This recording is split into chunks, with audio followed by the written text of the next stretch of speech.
we can see the growing Russophobia in the world. How to overcome this Russophobia?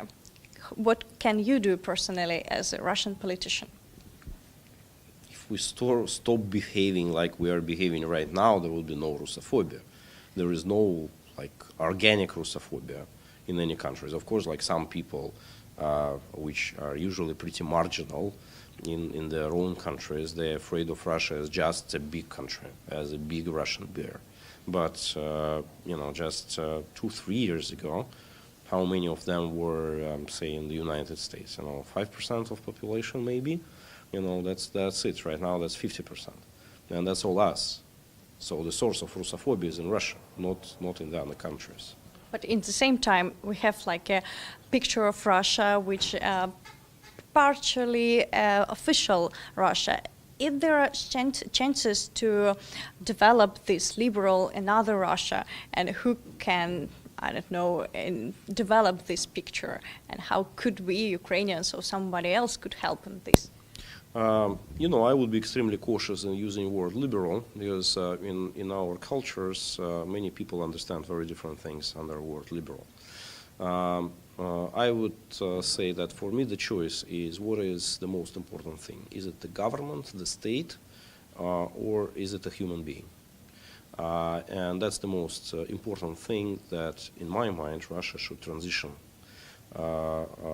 It should stop believing in state. It should start believing in a person and do whatever is possible to unveil personal entrepreneurship and whatever. What can be done is it is a kind of soft power. It's a soft power of European Union. It's a soft power of United States. It's a soft power of Israel. It's soft power of Canada, and of course it is soft power of Ukraine. And I think that by understanding that you represent some power, you will help us a lot. Because right now, I don't think that you actually realize how much of authority you possess over a significant part of Russian population because of what happened in Maidan. Even with official numbers, 15% of Russian population, which is some 30 million people, which is almost the size, not almost, but it's comparable with the size of Ukrainian nation altogether, they are sympathetic towards what's happening in Ukraine. They're against the war. They are ready to help.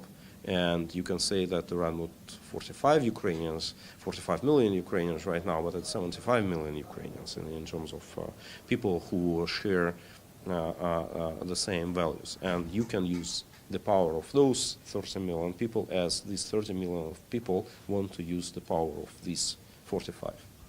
You said that you spent a lot of time in Ukraine, but do you feel yourself safety in Russia?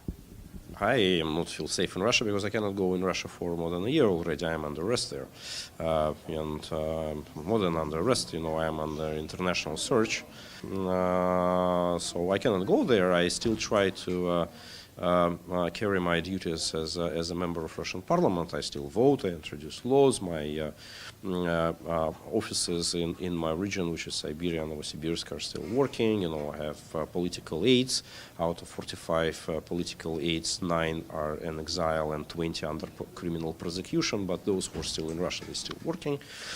So I'm trying to keep this structure afloat because I think that's what's important, because people elected me and they authorized me to represent certain opinion in the parliament. And even if I am alone, and I know that I am not alone because I have Dmitry Gudkov on my side, we have Sergei Petrov on my side, Valery Zubov on my side. They not always there to vote, but we know that we are common thinkers, and I feel that we are together.